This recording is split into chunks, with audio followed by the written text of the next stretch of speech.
reconocerán que el peor papel me toca a mí hoy, porque hablar de Europa y de España es hablar no de la poscrisis, sino de la precrisis o de la crisis que no cesa.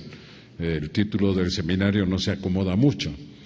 Y además he hablado recientemente, ¿no?, estos días, después de un cierto periodo, iba a decir de silencio, no es cierto, de reflexión más bien interna, un poco cansado de ver la falta de decisión desde el punto de vista de los líderes políticos europeos, incluidos los españoles. Decidí aparecer y dar mi opinión, es muy reciente, muchos de los amigos presentes me han hablado de esa aparición o de esa comparecencia de prensa de hace unos días, que se complementaba con algo un poco más breve, tal vez un poco más sarcástico, y que en parte quiero que sepan ustedes que es un homenaje a don Pepe Iturriaga. Fue él el que me inspiró una frase con la que comienzo ese pequeño trabajo que colgué en Huffington Post, España. Ya sé que en España Huffington Post es imposible, allí le llaman el Jacinto Post.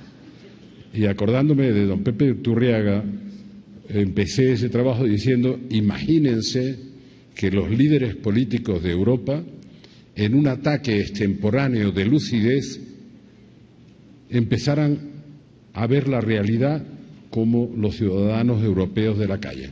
Y a partir de ahí hacía una reflexión con una serie de propuestas.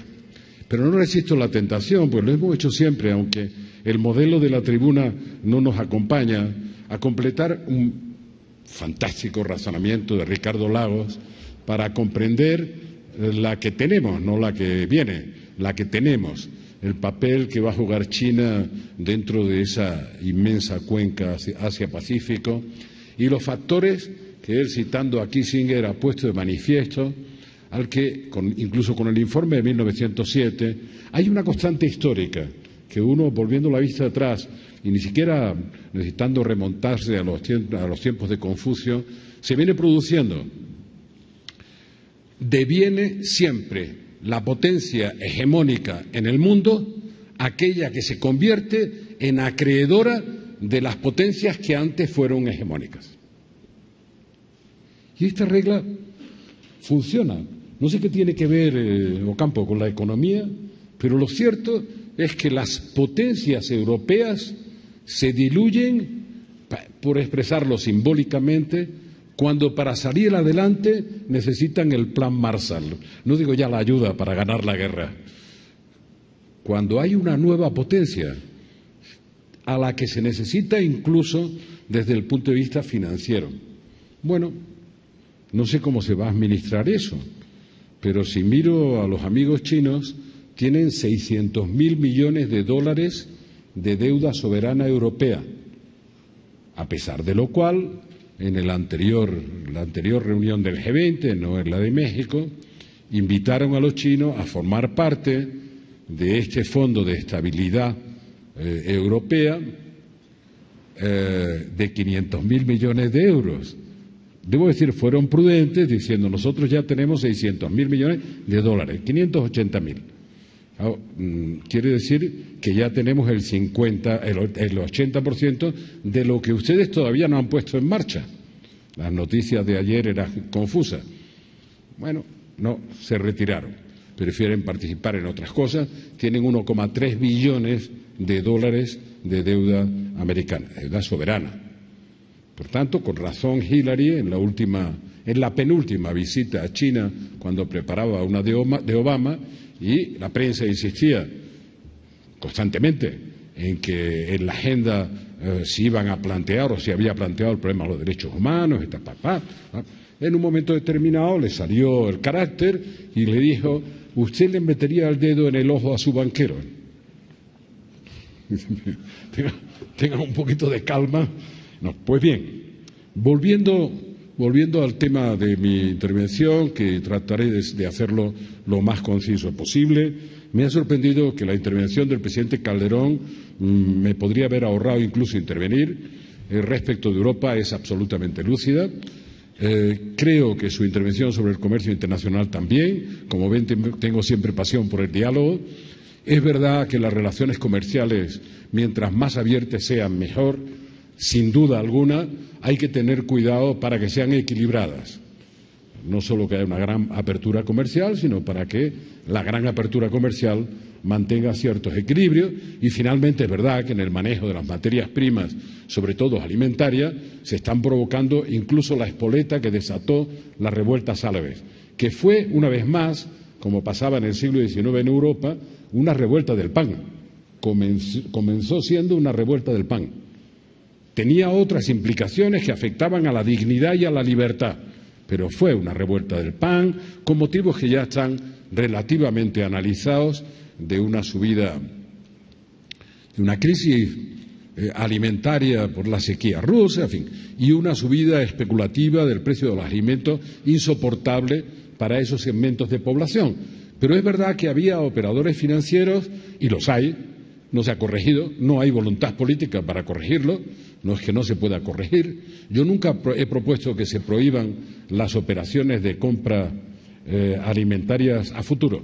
Es decir, si alguien quiere comprar 7 cosechas de arroz, que la compre. A lo que me opongo, y coincido en eso, creo que lo hemos hablado muchas veces con Carlos Slim, es que el que compre 7 cosechas de arroz las pueda comprar afianzando el 5% de su valor. Esto me parece un disparate. Por tanto, si los bancos centrales deciden que tiene que poner el 60% de su valor para comprar las 7 cosechas de arroz, les aseguro que la especulación sobre los alimentos disminuirá en un 80%, porque nadie se atreve a pillarse las manos en esas magnitudes, pero es mucho más fácil, con el 5% de fianza. Compro 7 cosechas de arroz o de trigo, de lo que va a depender la alimentación de muchos millones de seres humanos. ¿Qué ha pasado con Europa? Que digo, hay problemas de fondo, pero hay problemas inmediatos, problemas de emergencia. Y esos problemas de emergencia, que no son del día de hoy, aunque todos los días vivimos una emergencia, que vienen desde el estallido de la crisis de 2008, que probablemente es la consecuencia de otras. Vivimos en una situación de emergencia con una institucionalidad europea que no está preparada para la emergencia.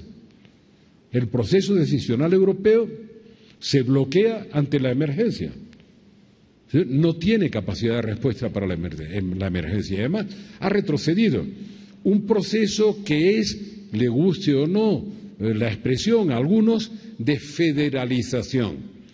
Y el proceso de federalización llega a tener una sola moneda para 17 países con un solo banco central, lo cual significa que los bancos centrales de 17 países han perdido competencias que son fundamentales para el Banco Central, sin que el Banco Central Europeo, dentro de esa zona monetaria, que es soberanía cedida por todos, ceder la soberanía de la moneda, sin que el Banco Central Europeo sea un banco de último recurso o pueda intervenir en los mercados para frenar los movimientos especulativos en las deudas soberanas.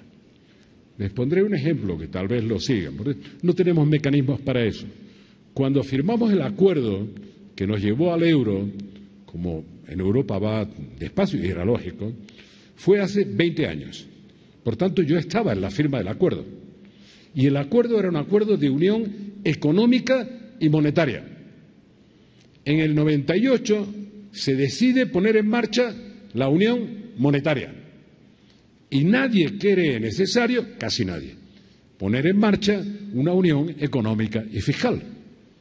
Algunos advertimos en el 98 que si había una sola política monetaria y divergentes políticas económicas y fiscales, en la primera crisis económico-financiera se produciría lo que llamábamos en aquel momento choques asimétricos. En esa estamos, en los choques asimétricos de una sola política monetaria para situaciones que antes y ahora eran radicalmente distintas desde el punto de vista de las divergencias económicas. Bueno, y he dicho ya tantas veces que estamos en una situación límite, que quiere decir que en el límite uno se puede seguir arrastrando por el fango durante muchos años. Y el presidente Calderón lo ha definido muy claramente. El problema es que se ha tratado la crisis de la deuda como una crisis de solvencia y se está provocando un problema de solvencia serio en países que no tendrían por qué tenerlo. Incluyo a España. En lugar de ver que lo que había ocurrido con la implosión del sistema financiero, es verdad que había habido un incremento espectacular del gasto, que había saltado el déficit y la deuda, etcétera, pero que lo que había sobre todo era un problema, un problema de liquidez. Por tanto, equivocando un problema de liquidez con un problema de solvencia, estamos arrastrándonos hasta llegar a los límites de la insolvencia, con un coste enorme desde el punto de vista económico y desde el punto de vista social. Verán, podía decirlo esto de varios países europeos. España entra en la crisis, lo repetiré una vez más, entra en la crisis, es decir, llega a 2007 con las siguientes cuentas públicas: menos de 37% de deuda sobre el Producto Bruto. Como decía mi paisano, ¿cómo está tu mujer? Dice, ¿comparada con quién? Yo la voy a comparar con Alemania, porque si no, no hay punto de referencia. En ese mismo momento, Alemania tenía 87% de deuda sobre el Producto Bruto, o sea, 37 versus 87. Pero España tenía un superávit presupuestario de 2,3 puntos de PIB. Alemania, un déficit de 4 puntos. Por lo tanto, las cuentas públicas, que es lo que de verdad despistó a los líderes políticos de entonces y de ahora, las cuentas públicas eran impecables. Se manejaba la unión monetaria con lo que llamaban el pacto de estabilidad. En Europa, siempre que haya un pacto de estabilidad, es una costumbre muy política. Hay que añadirle una coletilla para que la gente no se ponga nerviosa y de crecimiento. Pero en realidad, un pacto de estabilidad. ¿Cuál era el contenido del pacto? Los países del euro no podían superar el 60% de deuda sobre el Producto Bruto. Si lo superaban, tenían que tener un plan de ajuste para llegar al 60%. Y no podían superar 3% de déficit sobre el Producto Bruto. Y si lo superaban, tenían que tener un plan de ajuste para recuperar el equilibrio presupuestario, el equilibrio, para navegar por debajo del 3% de déficit. Por tanto, España llega a la crisis sobrecumpliendo el pacto de estabilidad, en tanto que Francia, Italia, los países centrales, Alemania, etcétera, no cumplen el pacto de estabilidad. Luego se podría decir, el Estado español era el alumno perfecto del pacto de estabilidad. Pero también era España un buen alumno desde el punto de vista de la convergencia o de la divergencia de las políticas económicas y fiscales de país. Pues va a ser que no. Al mismo tiempo que teníamos un superávit de 2,3% en los presupuestos del Estado, teníamos un déficit de balanza de pago del 10%. Y teníamos un déficit comercial equivalente. El déficit de la balanza comercial y de la balanza de pagos, sobre todo el de la balanza de pagos, no se analiza de manera muy simplista cuando se dice es muy alto. Siempre que es muy alto es preocupante. Pero ¿cuál es la naturaleza de ese déficit? Es decir, ¿qué estaba pasando con la economía española? Con la economía real de España, no con las cuentas públicas. Se estaba endeudando con el exterior hasta el 10% del Producto Bruto. Pero se estaba endeudando porque estaba comprando bienes de equipo y bienes de capital para mejorar su competitividad en la economía abierta. No, por cierto. Se estaba endeudando para un consumo interno, fundamentalmente de ladrillo y de cemento, y no para mejorar la capacidad de competir en una economía abierta. Bueno, el desequilibrio se produce a tal velocidad que hay pocos ejemplos históricos de eso. Estoy hablando de España, podría hablar de Irlanda y de otros, pero en fin, estoy hablando del caso español, cuando empieza la crisis, cuando implosiona, cuando se ve, empieza un poco antes. En 2008, 2009, en 2010, para 2010, España tenía 11% de déficit sobre el Producto Bruto en las cuentas públicas y la deuda había galopado del 37%, por debajo del 37%, al 60%. Y ahora estamos rozando el 80%, la deuda pública. Por tanto, la economía privada, se cierra la financiación externa, se produce una crisis que todos conocen, se desapalanca en parte, pero se desapalanca dramática y traumáticamente, pero las cuentas públicas se disparan. Se disparan por el rescate a la banca. Tampoco es cierto. O sea, mientras que Alemania empleaba 17 o 20 puntos de Producto Bruto, o Francia o Gran Bretaña 20 y tantos puntos de Producto Bruto para rescatar a su sistema financiero, en España no se produce ese fenómeno, porque se considera, en parte con razón, que nuestro sistema financiero estaba menos contaminado que el sistema financiero anglosajón por los derivados, los estructurados y no sé cuánto de esta figura.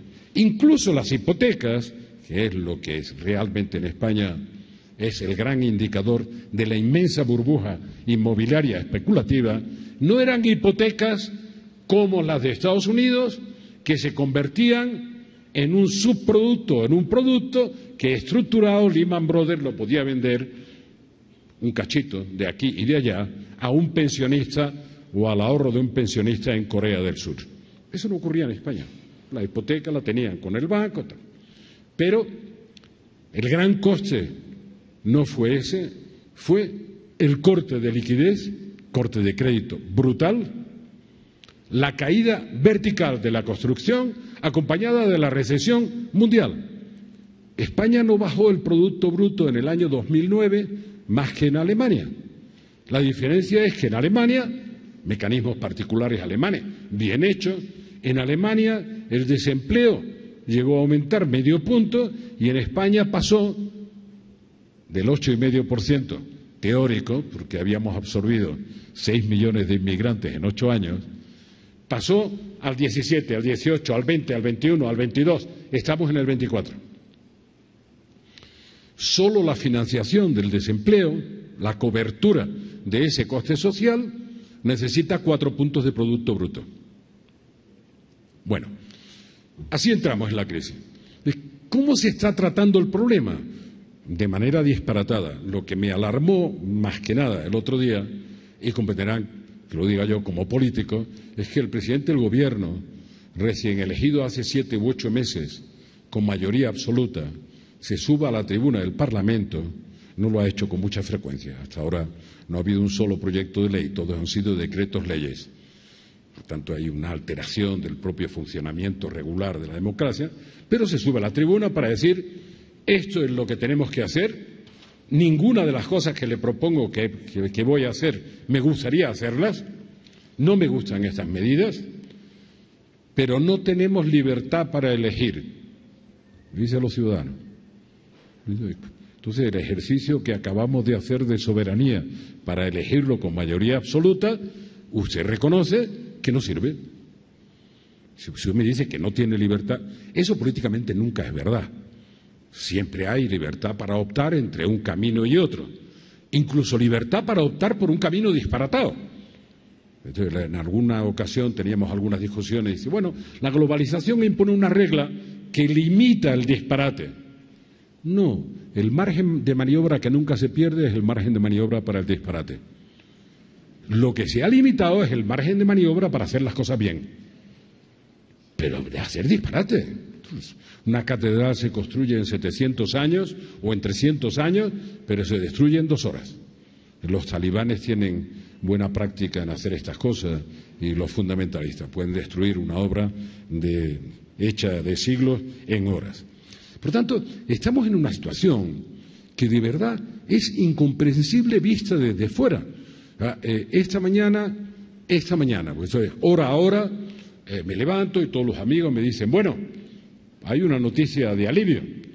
ese recién aprobado Fondo de Estabilidad Europeo va a tener, digamos, una ficha bancaria controlado indirectamente por el Banco Central Europeo, va a tener capacidad de comprar deuda y, por tanto, de limitar una situación ridícula, que es la situación que también se ha descrito aquí esta mañana, de que España o Italia estén pagando 6,5 puntos, 7 puntos de tasa de interés, por ejemplo, en relación con Inglaterra.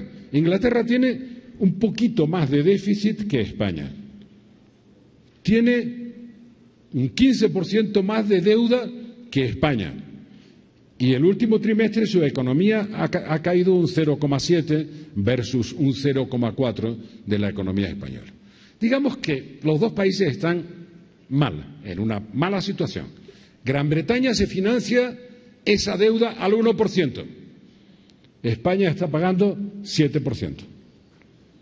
Dicho en otros términos, lo decía el presidente Calderón, va a tener que pagar 4 puntos de Producto Bruto por la financiación de la deuda. ¿Por qué digo 4 puntos de Producto Bruto? Porque es lo que está pagando por el incremento del desempleo después de la implosión de la crisis. O sea, está pagando por desempleo lo que va a pagar por intereses de la deuda. Y el Banco Central Europeo ni se le ocurre hacer lo que hace el Banco de Inglaterra o la Reserva Federal, porque hemos visto el grado de insolvencia de Grecia, pero en Estados Unidos algunos de los estados de la Unión están en una situación que podríamos calificar de falta de solvencia seria, estructural, con deuda, déficit, pero se siguen financiando con intereses negativos. Eso quiere decir, que a veces se me interpreta mal, que no haya que hacer un ajuste fiscal. Naturalmente que hay que hacerlo. No se pueden mantener los niveles de déficit en los que estamos. Pero si se confunde el problema de la deuda con un problema de solvencia y se sigue enterrando la posibilidad de la economía de responder y de crecer, se le está aplicando al enfermo sangría tras sangría, y mientras más débil está, más sangre se le saca. Y hay principios que son elementales. El que no crece no paga. Miren, los que son mayores en la sala saben que estamos viviendo un proceso distinto, pero con alguna semejanza a la crisis de la deuda de los años 80 en América Latina. Lo que se llamó la década perdida. En Europa vamos por 4 años y pico, o sea que para completar la década nos quedan unos cuantos por delante, o 5. Pero vamos camino de eso. No se aprende nada. Ni siquiera se aprende aquella advertencia que hizo Eisenhower en el 57. O sea, el único peligro para la democracia americana es la creciente influencia en el proceso de toma de decisiones del complejo industrial militar. Bueno, trasladen complejo industrial militar a lo que hoy de verdad condiciona e influye en el proceso de toma de decisiones de los políticos que deberían representar los intereses generales. No nos asombra ya nada de lo que pasa, porque la implosión del sistema financiero tuvo unas causas. Las causas permanecen, no se han cambiado. Pero ya cada día decimos no. El LIBOR, con la responsabilidad de Barclays y de otros 3 o 4 bancos, ha sido manipulado durante los últimos 8 años. Pues ya no nos impresiona. Pues ya esperamos una multa de 200 millones de euros o de 250 y olvidarnos. Claro, pensar que durante 8 años, desde las hipotecas más humildes hasta los contratos más importantes, ligados al LIBOR, han estado manipulados en ese LIBOR más 3 o LIBOR más 4. Y mi pregunta, de verdad mi pregunta es, ¿cuándo los políticos de la democracia representativa van a decidir gobernar en defensa de los intereses generales y tomar las medidas en función de la defensa de los intereses generales? ¿Cuándo? ¿Cuándo? Grecia está en una situación de insolvencia, sin duda. Llevaba 8 años, presentando cuentas, ¿cómo se diría en México? Chuecas, a la Comisión Europea. para cumplir el pacto de estabilidad. No era verdad. Ningún año presentaron las cuentas de verdad. Y cuando se dio cuenta la Comisión Europea, intentó informarse, averiguar, intervenir. Y el resto de los países europeos del Consejo, la Comisión Europea en la sala de máquinas del día a día, el Consejo Europeo, los jefes de Estado y de Gobierno, pararon a la Comisión para que los dejara respirar y no sé qué. Ahora les piden cuentas por no haberlo hecho. Pero entonces los pararon. Vamos a ver, los griegos, que son los herederos de Sócrates, de Platón, de Aristóteles, por tanto, los griegos tienen, bueno, un trasfondo civilizatorio importante, después pasaron por la máquina del Imperio Turco durante 400 o 500 años, pues toda esa mezcla. Pero digo, aún así no eran suficientes para montar una ingeniería financiera tan complicada como para poder engañar a los 17 países del euro a la vez. Entonces, ¿qué hicieron? Pues fácil, contrataron a Goldman Sachs para que les hiciera la ingeniería financiera. Y las cuentas que presentaron año tras año eran las cuentas que había hecho Goldman Sachs. Digo, no, si lo contratan para eso, pues que lo hagan, no, ningún problema, ¿no? El presidente Goldman Sachs en ese momento, hoy lo voy a decir aquí, es hoy el presidente del Banco Central Europeo. Por eso a veces me preocupa, digo, los políticos tenemos muchos problemas y merecemos ser muy criticados. Pero cuando oigo cada vez con más frecuencia que los políticos tienen que ser sustituidos por los tecnócratas, digo, o sea, tenemos que llamar a los que nos llevaron a la crisis para que nos saquen de ella. O tenemos que acudir al zorro para que nos cuide el gallinero. Pues no parece que vaya a resultar. Por tanto, estamos en una situación, créanme, absurda. Por eso citaba esta mañana. Esta mañana hay titulares de prensa a 4 columnas, por fin se ha dado un paso con el Fondo de Estabilidad Europeo. Al mismo tiempo que esos titulares de prensa, yo estaba recibiendo información un poco más actualizada que la de la prensa, que es de anoche, por lo menos el soporte papel, diciéndome, no es verdad, ya lo han negado. Lo que se está ratificando en los 17 estados del euro no prevé un mecanismo de intervención en la deuda soberana para limitar la galopada especulativa. No es verdad. Ya Alemania se ha opuesto e incluso para autorizar el fondo no se tienen que pronunciar solo los parlamentos europeos, cosa que me parece normal. Se tiene que pronunciar el Tribunal Constitucional alemán, que hasta el 17 de diciembre nos dicen no se sabe si se pronunciará o no. Por tanto, Europa está cometiendo un error en el tratamiento de la crisis del que no va a salir. Y dentro de ese error, España tiene sus propias responsabilidades, digamos, tiene sus propias culpas. Porque España ha vivido creciendo al 4%, la economía que en términos europeos es un crecimiento enorme, mientras que Alemania crecía al 1,5%, o Italia al 1,2%, o Francia, con un consumo exagerado que se financiaba con el ahorro externo. Hasta que llegó la crisis, se cortó el ahorro externo, nos quedamos sin financiación y se vino abajo el tinglao, la gran burbuja inmobiliaria que acompañaba a la inmensa burbuja que fue la implosión del sistema financiero global. Y está pagando las consecuencias de eso. Durante estos 10 años a los que se refiere Merkel, hasta la llegada de la crisis, es verdad que España no mejoró, sino que empeoró su productividad. No hizo las reformas estructurales que tenía que haber hecho para prepararse para la economía global. Pero les aseguro que todo el mundo estaba feliz, porque la economía crecía, estábamos construyendo más casas, 40 millones de españoles, que Francia, Alemania y Italia juntos, 200 millones. 40 millones construían el mismo número de casas que estos 3 países. Y todo el mundo feliz, en una galopada disparatada, perdiendo competitividad y dependiendo del ahorro externo. Por tanto, nosotros tenemos que hacer nuestro deber y nuestro ajuste. Ahora, todo el mundo sabe que España no va a pasar a final de año, no va a llegar a bajar su déficit del 8,7 en el que está al 6,3, lo sabe todo el mundo. Ha subido 3 puntos el IVA. Acaban de subir el IRPF, cualquier renta media alta, 52% de la renta. Ha habido un enorme esfuerzo para subir impuestos y tratar de cerrar el déficit. Mientras más aumenta la presión fiscal en esos términos, más se está cayendo la demanda, más cae la economía y el drama es que hay menos ingresos, con mucha más presión fiscal. Claro, la presión fiscal se concentra en menos gente, pero hay menos ingresos y el objetivo de déficit no se va a cumplir.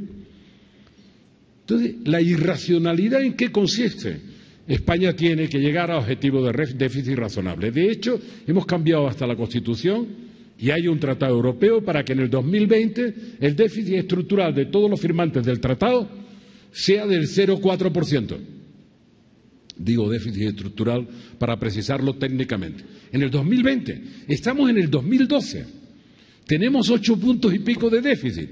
Pues nada, los talibanes en torno al Banco Central alemán, no digo el europeo, no sé cuánto y tal, creen que tenemos que llegar al 3% el año subsiguiente. Sí, saben que no es verdad. Que con esta depresión de la economía tienen que llegar alguna vez a la conclusión de que el que no crece no paga y el que se muere paga menos. Paga menos. Por tanto, tienen que compensar las políticas de ajuste, moderándolas, las necesarias políticas de ajuste, con políticas de estímulo al crecimiento.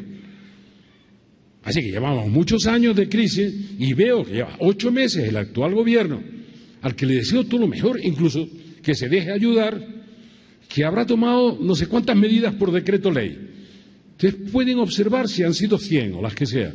No hay una sola que estimule la demanda, o que estimule el crecimiento, o que estimule la inversión. Ni una sola. Por tanto, España tiene que hacer sus deberes, pero quiero que comprendan que si hace todo lo que tiene que hacer, y lo hace bien, habrá hecho el 20 o el 30% de la faena. El resto depende de que la política europea cambie de verdad. ¿Puede cambiar? Sí. Por el momento, Alemania, que crecía en base a sus exportaciones al 4% hasta hace un año, este año probablemente va a crecer al 0,7%. Porque ¿a quién le va a exportar si estamos todos tiesos? Si no hay nadie para comprar, ¿a quién le vendes cuando no te compran? Por tanto, ya empieza a haber una cierta revuelta de los industriales alemanes que naturalmente necesitan crecer. Como el consumo interno en Alemania está muy controlado por una política salarial muy rigurosa en los últimos 13 o 14 años, pues viven de la exportación. Pero qué casualidad que los países de Europa este año y el que viene y el siguiente no van a poder importar.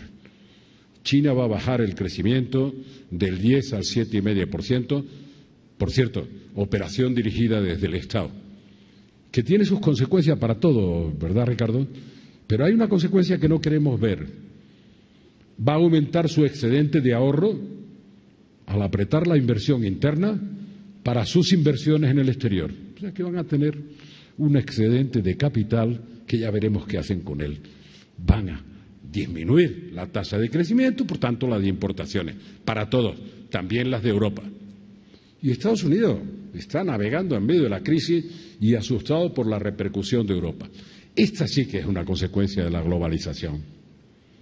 Estuve hace 1 año y medio en una reunión en Argentina con esta crisis europea que no cesa, y es verdad que la mayoría de los reunidos, muchos de ellos industriales argentinos, algunos de ellos partidarios de la sustitución de importaciones todavía hoy, y estas cosas, pues decían, hombre, Europa, los europeos que tantas veces nos han dado lecciones de cómo enfrentar una crisis financiera, no sé cuánto y tal, y ahora no saben qué hacer. Había una medio diversión, medio burla de cómo es que estos no saben salir de esto y tal, cosa que entendí muy bien. Y le dije, me van a perdonar. Yo comprendo que estén contentos porque no sepan por dónde salir los dirigentes políticos europeos, que siempre han sido los maestrillos que han dado lecciones de cómo resolver los problemas en América Latina y en otras partes del mundo. Pero le ruego que concentren su alegría en el tiempo que dura un orgasmo. Porque cuando se les pase el orgasmito, verán que Europa sigue siendo todavía el 30 o el 32% del comercio mundial. Por tanto, si entra en recesión la economía europea, ¿qué le vamos a hacer? Todas las cifras que ha dado Ricardo son las que son. Hay una excepción que no ha dado, pero no porque no la sepa, sino porque no tocaba darla, es que en lo único en que se mantiene una hegemonía de ese área occidental desarrollada de la que hablábamos hace unos años como los responsables del 70% del Producto Bruto Mundial, son en los flujos de capital y en el sistema financiero mundial. El 80 y algo por ciento de los flujos de capital siguen pasando por las plazas de ese occidente desarrollado que ya no es responsable siquiera del 50% de la riqueza real del Producto Bruto Mundial. Esta es la situación. Y es lamentable decir que no veo la respuesta de Europa, que no la veo, ni la inmediata ni la mediata, que hay que federalizar el gobierno de la Unión, sin duda. Europa se encuentra, final de la intervención, en una encrucijada. O da pasos hacia la federalización que incluyan una política económica y fiscal que acompañe a la política monetaria para el área, por lo menos, del euro, y que preserve el mercado interior sin frontera. Es decir, o hace esa operación o deshace lo que ha hecho. Va a ser una cosa u otra. La gente habla del coste del no euro. Incluso he oído al gobierno español durante estos meses decir: España es muy grande para que la Unión Europea la deje caer poniendo en riesgo al conjunto del euro. Qué poca memoria histórica. Europa ha hecho 2 guerras mundiales en el siglo XX. La Unión Soviética se cayó en año y medio. Y el Imperio Austrohúngaro en cuanto estalló la Primera Guerra Mundial. Y no estoy hablando de escenarios dramáticos. Es decir, no, nadie se va a atrever a dar un paso atrás en el euro. Pero, por favor, claro que van a ser lo más lentos, me iba a decir prudentes, porque ahora oigo hablar todos los días de prudencia y me acuerdo de San Agustín, que decía que la prudencia era una virtud que debía atribuirse a la acción, no a la inacción. No es prudente el que no hace cosas, sino el que las hace con sentido. Bueno, pues el tercero de los caminos, escenario número 1, avanzar decididamente a lo que llamamos una unión política, que es en el primer paso unión económica y fiscal. Escenario número 2, deshacer parte del camino andado. Escenario número 3, que es en el que estamos, arrastrarse por el fango sin tomar decisiones. Y así nos va, afectando a los europeos y a todos los presentes. Gracias.